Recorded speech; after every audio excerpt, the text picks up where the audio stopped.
Alex, welcome to the Virtual CMO podcast and our Masterclass series on building a strategic marketing plan for your business. So glad you could join us today. Thanks for having me, Eric. Really looking forward to this. Hey, this is going to be an interesting discussion. I'm a huge fan of marketing automation, huge fan of HubSpot. And so I think this is going to be a really interesting conversation that we can have together about marketing automation technology. And I just want to remind the audience a little bit that, this is now part 7 in our Masterclass series. We've talked a little bit about why a strategic marketing plan is important to your business. We've talked about identifying your target market and ideal customer profile. We've talked about product market fit and competitive differentiation, building out a brand story that resonates with your ideal customer, how to then dominate your competition with a compelling market message, and then using that market message in content and leveraging freelancers and content creators to be able to create valuable content for your marketing program. And that sort of leads us into today's discussion, which is really all around marketing automation technology and increasing your campaign effectiveness. So I think this is going to be a fascinating conversation, and HubSpot has certainly been at the forefront of this. How long has HubSpot been around now? HubSpot's in its teenage years. It's actually coming up on its 15th birthday, I believe, this summer. So, certainly not the new kids on the block anymore, but still a lot to continue to grow and learn. Well, not only do I like HubSpot as a platform, but I love it as a company for what it stands for, and the culture code has certainly gotten a lot of publicity over time. But I think it's great that a company looks at the organization and how to maximize kind of the participation of people within the company. So that's great. It's a great company, and I think we're going to have a good conversation today. So maybe we can start out and just get some basic definitions out of the way. So HubSpot was one of the pioneers in this whole idea of inbound marketing. So maybe you can share with the audience, what is inbound marketing in your definition? Yeah, it's a great question. All right. So when I think about inbound marketing, we can start with the inverse, right? So outbound marketing was this very traditional notion of how people were trying to communicate what you described in the preview of the masterclass, right? Like, you have an understanding of your brand and your audience. So how do you get it out there? Well, traditionally, that was a very outbound approach. Think things like print advertising and billboards and just sort of generally broadcasting to anyone that was available to listen. The idea of inbound marketing is that we're trying to find the right people at the right time on their terms. So it's primarily, focused on like a content strategy, really leveraging SEO to make sure that when someone is identifying that they have a problem and they go to find an answer, that they're likely going to find you and realize that you're a good fit to help them solve that problem. So I think it's really kind of centered on making the customer or the prospect the focal point and turning it back onto them. So rather than just broadcasting to anyone with a set of ears that might listen, and for most people, they're just going to go ahead and ignore it, we're trying to be a very targeted approach to people that really would benefit from hearing from you. And again, it's about meeting them on their terms and not kind of creating a lot of extra noise. It's about really concentrating that signal in a matter that is best for the customer and has them at heart. I love that, because when we were talking about defining your ideal customer, your target market, that's really why you need to do that, because you need to understand how to craft that message to be able to meet these people where they are, understand what their needs are, and then how you can produce not only messages, but content that is going to be of value to them at whatever stage they may be, correct? Yeah, absolutely. And I think, we talk about the buyer's journey, and people are going to be at various stages of that. And it's obviously depends on whether you're B2B or B2C and what kind of product or service you're selling. But it's important to understand that there's, we're not trying to put people in a box, and there's not a cookie cutter approach. It's really taking the time to ask the right questions of your audience. And oftentimes that's one of the best ways to do it, is to literally ask them, survey existing customers, survey the market and understand, like, who are they, and really try to meet them where they are. Is something that always sticks out to me in a lot of our HubSpot content is like, if you seek to help, the results come, right? And really not being too salesy, if you will, and just really seeking to understand them. If your offer or your service actually helps them, then things can work out. And there's a very crowded marketplace. And so a lot of that is how do we differentiate ourselves from other competitors that offer something very similar to us? It's a fact that even HubSpot faces. It's just a competitive, crowded marketplace, kind of regardless of what you're selling or what you're servicing. So a lot of that can be what sets you apart, and that could be how you sell and how you service, not just the end product itself. So really always keeping that prospect, that lead, that customer at the center of everything. What keeps them up at night? What can you actually do to genuinely help ease their pain? If you always keep that at the heart of what you're doing and your North Star, then things will probably go in the right direction. And I think a great example of that is if you do a Google search, certainly for anything around inbound marketing, but even things like buyer's journey, really anything marketing related, chances are a HubSpot blog is going to show very high in those search results, right? Because HubSpot as a company has made it a point of putting out a lot of valuable content for free, and that draws people in. It's not just that you're a great company and you want to give everything away for free. You're giving valuable company or content out as a way to build trust with your ultimate customers and then drawing them into your ecosystem. Yeah, absolutely. It's a debate that I have with customers and partners at HubSpot all the time about sort of the gated versus ungated content reasoning. And I think not to brag, but as you mentioned, sort of the proof is in the pudding, right? Like HubSpot is going to come up at the top of a lot of those Google searches, and for good reason. It's because we've put a lot of thought into our content strategy. And really just making sure that we're putting content out there that is genuinely helpful, right? And so it's not just the knowledge-based articles that are going to help existing customers understand how to use the tools. It's things behind the why, right? Like why we're even promoting inbound in general and all the nooks and crannies therein. I think right around the time I started at HubSpot, there was this big shift in our own content strategy that we started to push out as a bit of best practice around just pillar pages and how you genuinely organize your content, because we needed to adapt to how search engines were changing. And so it's the responsibility of the thought leader to make sure that content can be found, right? Like you need to get that content in front of those people at the right time. And, those search engines are serving their customers. So they're going to do right by them, and we have to kind of play their game. And I want to drill in on two things that you mentioned there, just to make sure that everybody fully understands what you mean here. So the idea of gated versus ungated content, just for people who aren't familiar, this is really the idea that for everything that you're giving away, you don't always have to ask for something in return. You don't need to collect somebody's email address and name and phone number every time they download a white paper or infographic. It's deciding at what point in the buyer's journey you actually go for that information collection, right? Yeah, absolutely. And I think, again, like the sort of simplistic pushback whenever you have that conversation about like, well, I think this piece that you're working on is something that would be really helpful. It would really help educate the customer where they are on the buyer's journey. It would also help show your authority on the subject to search engines, improve your rankings. And the initial pushback is, well, we're missing an opportunity to capture really critical information.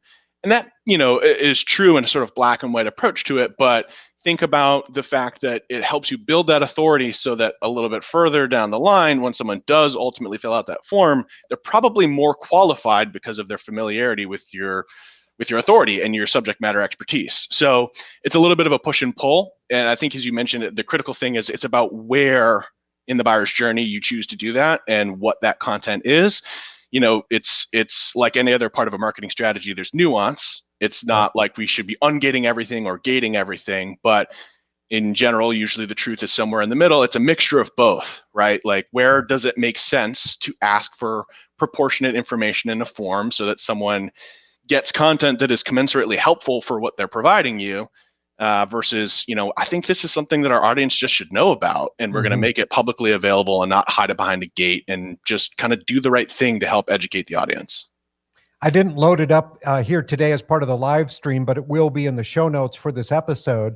But one of the great pieces, it's a slide I think that HubSpot has put together, is really an explanation of the buyer's journey and some of the different content types that fall underneath the various stages in that buyer's journey. And that gives you a rough template as to where you might be getting that prospect to a point where they truly are showing interest, truly are more qualified, and maybe at a certain point in that journey, that's when you want to start capturing their information. But for those early stage leads that may not have shown enough buying intent yet, yeah, maybe the idea is just to build that trust, to give things away for free, to show the value that your company can provide, and then work them through that buyer's journey by offering them things.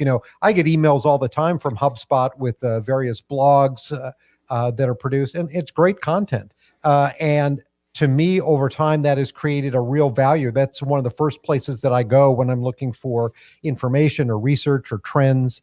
And that's all because you've built that credibility over time.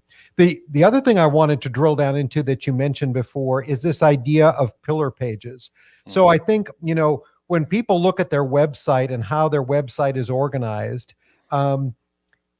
this idea of pillar pages is really something to help you build additional search credibility within Google, right? To help increase your SEO results because you've got a page that is very comprehensive. What do you define as a pillar page? Yeah, it's a great question. So again, sort of born out of how search engines have evolved. I mean, they've become incredibly smart. And so to use HubSpot as our own example, we had been blogging for quite some time, and we had a sea of blog posts on various topics. And at any given point in time, if you pick one of those blog posts, it was kind of competing against every other blog post on that subject out there on the internet, right? So the idea of a pillar page is to kind of create like a hub and spoke strategy that creates a literal and sort of metaphorical connection between different topics and subtopics. The idea of which is to show these search engines that, while this person might have a pretty long tail query that's pretty specific, but you can see through the literal website architecture that we have with how we link these blog posts to a main pillar page, which is like a big ungated piece of content on your website. It allows the search engine to understand that I'm probably going to pick this blog post because I can see that it is very authoritative in how it connects with all of the other pieces to the puzzle.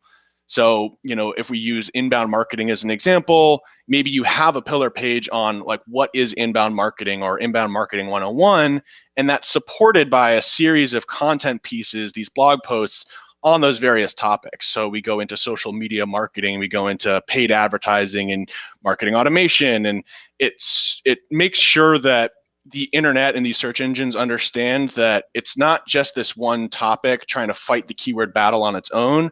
It's how all of that fits into a cohesive content strategy. And it's all kind of anchored by that pillar page right there in the middle. And again, I when I am explaining it to people for the first time, it's like, think of it as an ungated ebook on your website. And that's kind of what holds it down. And the idea is that those, again, the semantic connections kind of tell the story to the search engine to say, look, we know what we're talking about, and I think you should probably pick us at the top of those search results. Yeah, when you pick up a book, it's got an index with chapters in it and everything is linked together. And a pillar page is somewhat like that, only more descriptive, right? It's got a lot more information there, but it's linking out to all of these other areas that are related, which if you're Google and a search engine, you say, well, this is very authoritative. And if you look at some of the best examples of these pillar pages out there, it's like a one-stop shop for everything that you want to know about a particular subject area. And obviously that builds a tremendous amount of authority within Google and for your company as well. They take some time to produce. It's not for the faint of heart, but I think they can be very good for your organization. And you mentioned a couple things, and I think we want to dive into the whole topic of marketing automation. I'm a big advocate that for every marketing strategy, you need to start out with a hub. You need to start out with a place where your data is going to reside, where you can build your campaigns, and where as you add additional tools, additional technology to your stack, you can have a central repository where all of that data is going to come. Because one of the most important things in marketing is being able to measure and monitor what your results are, because it's part art, it's part science. There's experimentation that needs to go on, and you'll never know if you're being successful in your efforts unless you can set up some metrics and monitor those. But a conversation we've been having here on the podcast a lot recently is there is just so much marketing automation technology out there. I'm going to throw up a slide for the audience, and you can't even read this slide because it's so small. But this is really the 2020 landscape of all the different marketing automation tools that are out there in various segments. And, it's so small. The logos on here are so small, you can't even read them. And it hasn't been that way. You go back 5 years on this same chart and it's a considerably different looking chart, right? There's just so much that comes out there.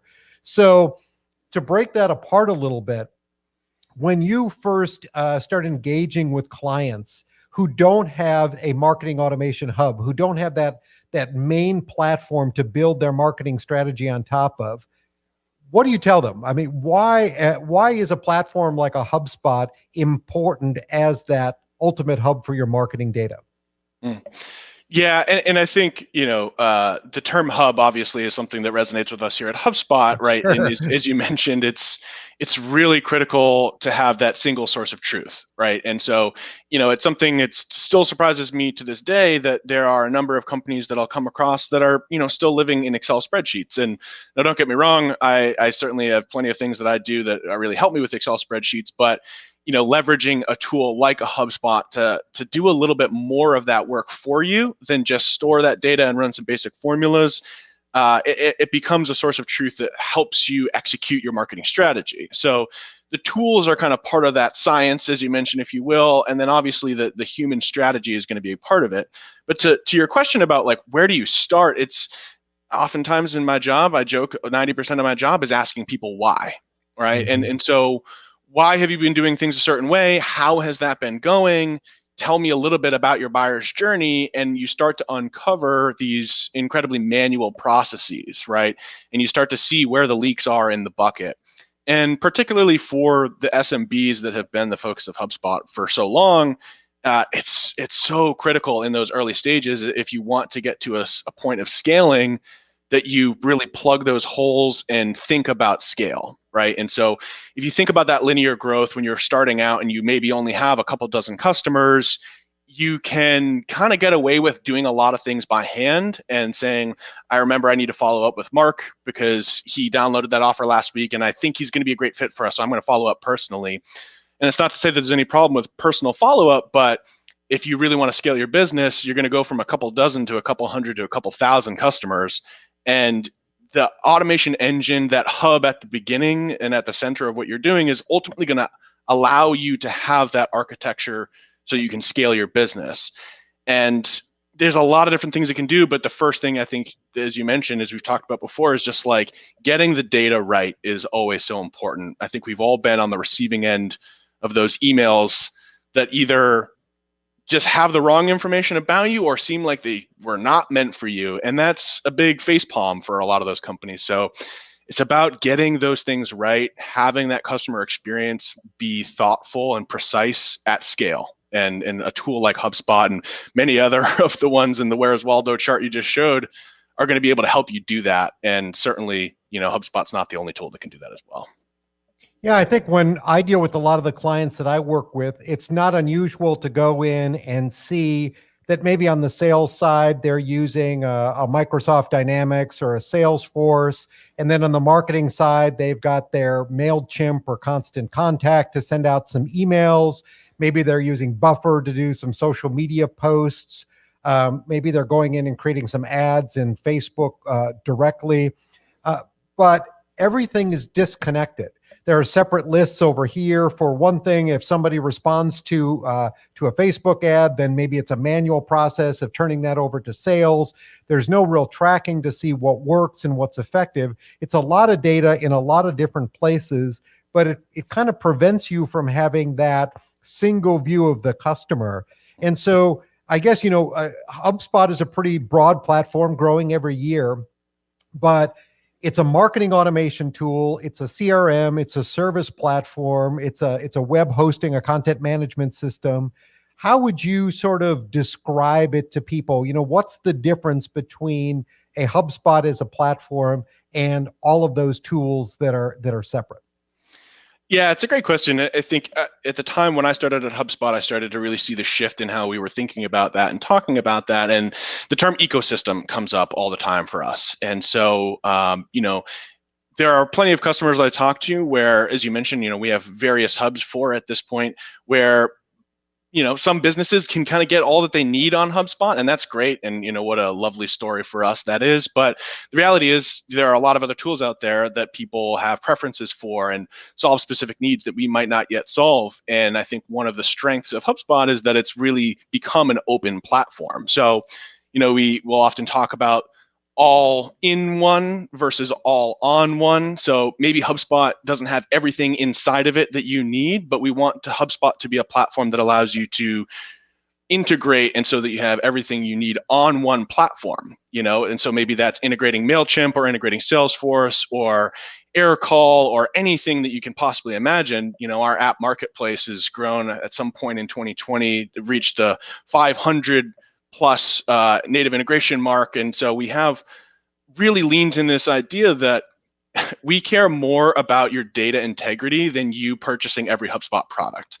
Obviously, we'd love for you to purchase HubSpot and be very successful with us. But if that's just the marketing hub, as you've mentioned, with that marketing automation piece, or just the sales hub for that sales acceleration piece, we want to make sure that your business has that centralized view, that source of truth, that clean data structure, so that you can have a really well executed marketing strategy and kind of meet people where they are. So I think one of the exciting things about how HubSpot's developed in the last year, people always get excited around the time of inbound or what have you with different tools and all the bells and whistles that HubSpot's bringing out.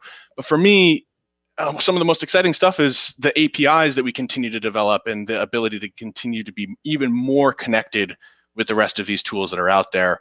As you sort of described, it's always a nightmare when you come across the Franken system, where there's, even for these SMBs, they might have dozens of products that they use for all these different functions. But if they're not talking to each other, your customers are the ones that suffer for that. Yeah, and I think that's the key point here, is that there are a lot of great tools out there. Many times, some of these very specific offerings out in the marketplace, they offer some truly unique functionality. And if that's the right functionality for your business or your marketing campaigns, great. But what I always advise my clients on is look for tools that have that open integration, so that if you decide to use something outside of your main platform, that it still integrates backwards. For example, my website is a WordPress website, like many of the websites out there, but all my contact forms are HubSpot forms. So they're embedded within the WordPress website, and they integrate back to to my central repository. So if somebody says, hey, I'd like to get in contact with you, that immediately is going into my HubSpot database where I can follow up with them. And I think that's the biggest thing that I advise clients on. Now, I will say that with all of this tremendous creativity and energy happening out in the MarTech space, the first thing that a new application developer is going to do is not work on their APIs, right? Integration is generally not the first step in a product's development. It usually comes later. But I would want to make sure that if I'm heavily invested in some new technology, that it was definitely on their roadmap to have that kind of integration capability. Because otherwise, you've got this siloed piece of data that's sitting out here that doesn't fit in with the rest of your solution, and it makes it very difficult to pull analytics. Next week, we're going to be going into a deeper dive on CRM and analytics, but that was one of the things that I love so much about the HubSpot dashboards, is just being able to see sort of in real time how my marketing campaigns were going. And that's sort of a great segue into this next idea, which is really around workflow and automation. And once you have that data, once you have those integration points, now you can do some really exciting things about workflow. So talk to me a little bit about what is the power of workflow in a marketing automation platform. Yeah, so I think you raise a great point in that, once you do have that tech stack kind of tightly sewn together, and you're getting that data from the proper sources. So maybe you're getting webinar registration information over from Zoom, and you're getting interaction data from the Vidyard videos you're sending out to your prospects, any number of those examples. But you have that sort of nicely tightened under the roof of your CRM. So now what do you do with that data? And I think a lot of that, comes from the analytics, what we can kind of gather about what I like to call like the digital body language of your prospects. Like, what are they telling us about how they're feeling about your content, how they're feeling about your service, whether or not they're coming back to your website. And so what it does is it provides you a lot of opportunity. And again, it comes from starting to ask the right questions of yourself and of your product and of your goals, right? So it starts to come from how you define things. And I always push my customers on this to understand, like, as much as we understand the buyer's journey, we want to understand those life cycle stages as well. So really, what does make a marketing qualified lead? And I think we can get into lead scoring as sort of the first example of that, where once you kind of understand what those different touch points are, what that body language adds up to, what makes a qualified lead, that becomes a really valuable trigger off of which you can automate different types of outreach. So I also tell people to start simple, right? It's think about the basic things and also put yourself in your own inbox. Like, we've all been on the receiving end of these kinds of marketing outreaches. I still get a happy birthday email from the Jeep dealership that I bought my first car from. And I think that's really interesting and really nice. And, maybe it's a reminder of an upcoming appointment, or because I downloaded this ebook last month, we think this new piece that sort of builds on that topic you would also be interested in. So here's a little nudge to maybe check this one out. And so you can only put the right things in front of the right people if we have the right information in place and we have that data integrity. So again, it's about orchestrating things from the ground up, starting simple, asking the right questions, and just making sure that we're meeting people on their terms and doing it at scale, staying personalized, staying relevant, staying timely. And I think that what you're talking about is so important because, yes, there is some complexity. Even when you start simple, using a workflow engine or integrating these various pieces, there can be some complication to it for sure. But the beauty of it is once you get some of these automated processes set up and you get the rules figured out as to how you want people to enter a workflow process, then this kind of magically works behind the scene. You have somebody request a piece of information on your website. They went through one of those content gates that we were talking about before. And then you send them a series of follow-up emails. Well, you downloaded this. Hey, you might also be interested in this. And, maybe they're interested in subscribing to the newsletter or whatever it may be. But you can put them through a series of predefined steps. And you as a marketer really don't have to do anything once that automation is set up. And that's really powerful. That means that people don't fall through the cracks quite as easily. Yeah, I think it means people don't fall through the cracks. It means they're having a consistent experience, but also for like the business owners out there that might be listening to this, the CMOs that might be listening to this, it means that the members of your team, your resources, can better use their time in your budget, right? Because they're not doing those day-to-day repetitive mundane tasks. The automation is helping to take care of that and usher that along. And a lot of times, the automation's job as well is to let you know when we need you, right? So you spend your time on the whiteboard working out the strategy for the client, thinking about your next big campaign, and we'll notify you when it's time to get your attention, particularly if you're on the sales team, right? So again, it's the benefit is for the audience, for the customer, for the prospect, but also for those business owners, right? This is having your budget be better spent, having those resources have their time better allocated, and really using your money more wisely. Yeah. And I would just add to that one of the benefits, if you're a salesperson and you are working on an integrated platform like this, is that when you are assigned a lead, you can go in and see exactly what the marketing was to this lead. You can see what things they were sent. You can see what things they downloaded. You can see how many times they visited the website and what pages they went to. And if it's integrated with other tools, you can see what some of those integration points were as well. And that's tremendously valuable because you've got all of that insight. I mean, how many times have we all experienced calling into a call center and asking them a question and then having to call back a week later and they have no idea that you called in a week ago? That's very frustrating. And I'm a huge believer in CRM. I worked at Siebel Systems years ago, one of the pioneers of CRM.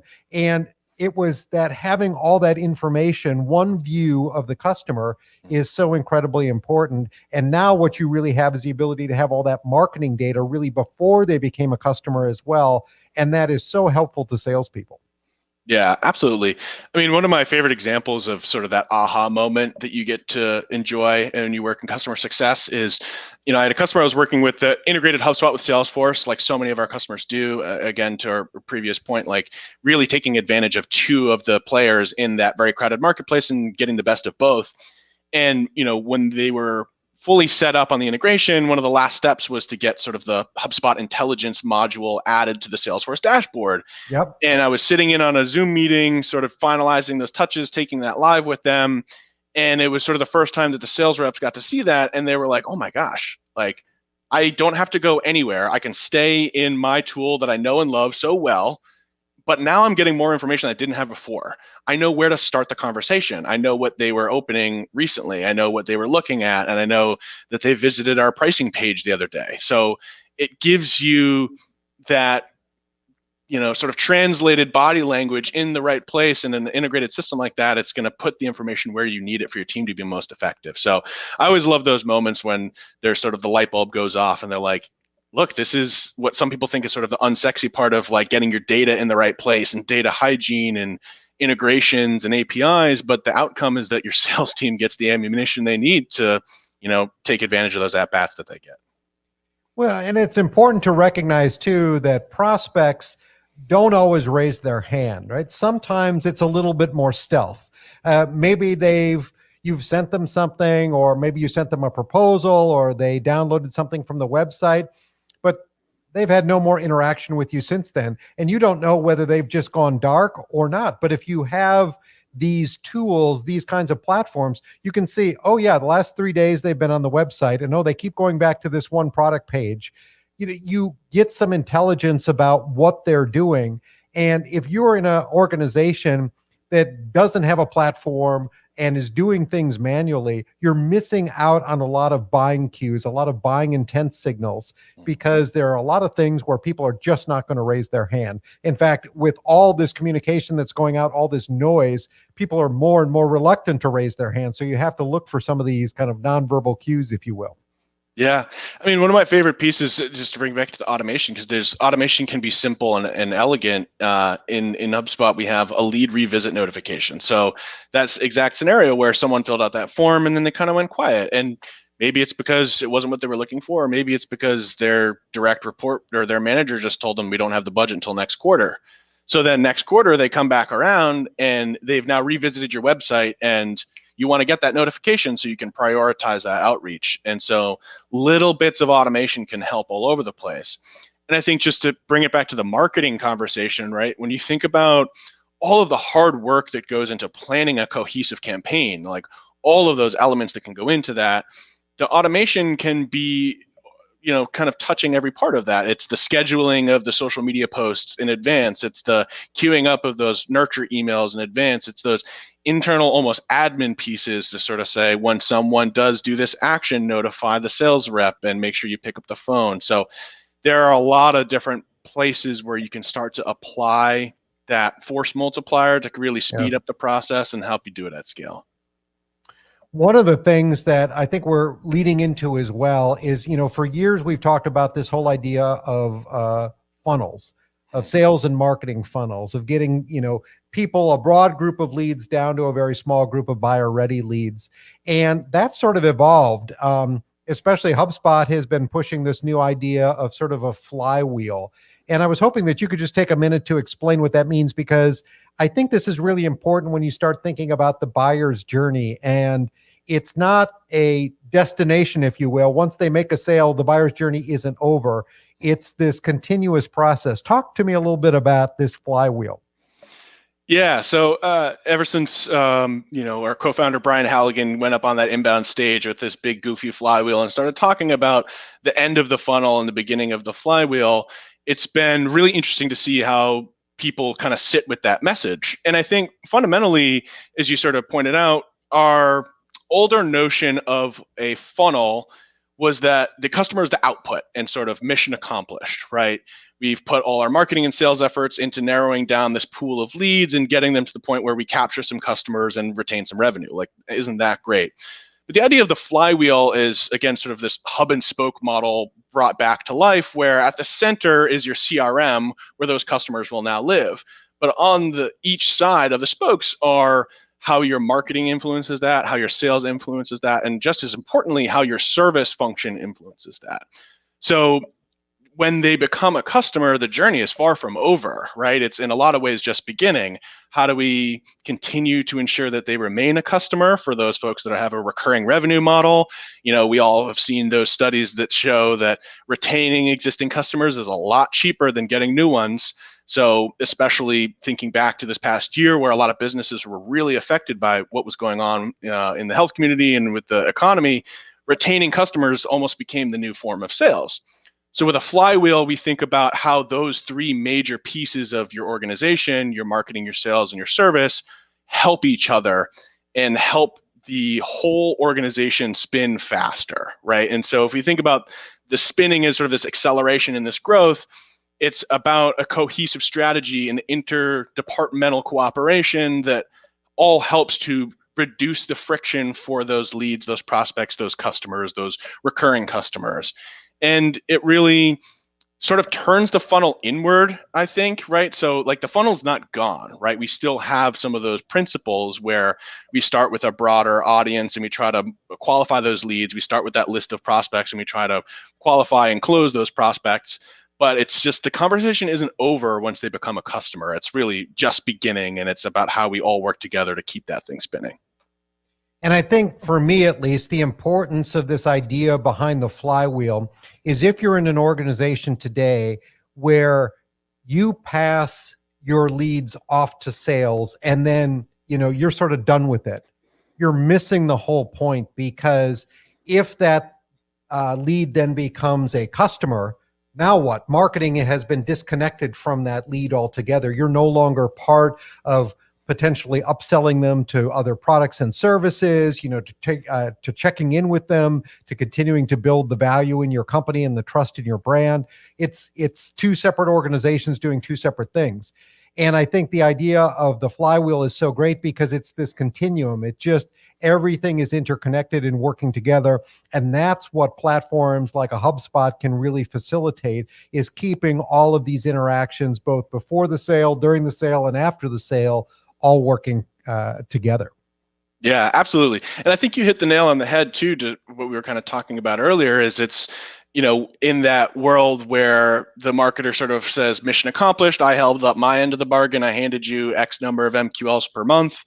But then if there's no mechanism to report back what the outcomes of those sales conversations were, how can they really continue to do their job better? So that's a breakdown in the data flow, right? And there's a question about how we report that back. And I think it's, again, comes down to the art and the science. And I push a lot of my customers on this because I think there's this perception with tools like HubSpot and the other ones on the market that if you just buy the tool, it's going to solve your problems. And right. It's certainly not true. You have to implement it correctly and effectively, right? Yes. But also there are still humans involved. And so one thing I say to those marketers that kind of have that attitude, or those sales folks that are complaining about the quality of the leads they're getting, is, have you had a conversation with those folks about this? Have you had a flywheel meeting where you have stakeholders from services, marketing, and sales that get together regularly and talk about how things are going and their progress towards their shared goals? You still need to have that human communication. You still need to be pulling in the same direction. We're all fallible and the systems do solve a lot of problems, but it's also, you still need a carpenter to use those tools. Yes, absolutely. That's so true. And, just starting to have those conversations within your organization about how the various teams can work together. I mean, that's certainly a great jumping off point. And technology is an enabler, right? You can't, it's not going to work on its own. It has to be supported by processes and internal dialogue and making sure that everybody has the same set of goals and objectives, for sure. Hey, this has been a really interesting conversation. We've covered a lot of ground here today, but before we sort of wrap things up for the day, I want to give you just an opportunity just to talk a little bit more about HubSpot. One of the things that I know is that they do offer some free options for people as well. If you're interested in just checking out the platform and seeing if it's the right fit for you, there are some free options. So talk to a little bit about that, and then also how people can find you and more about the company online. Yeah. One of the things that I've loved about HubSpot ever since I've been there, on coming up on 3 years now, is that there's so much about the core of who we were when we first were founded as a company that's still there, right? And I think that's exactly what you were sort of alluding to. So there are, to this day, even as HubSpot surpasses 100,000 customers and close to $1 billion in annually recurring revenue, that we still have that true to form, we care about the SMB identity, where we make our basic CRM completely free.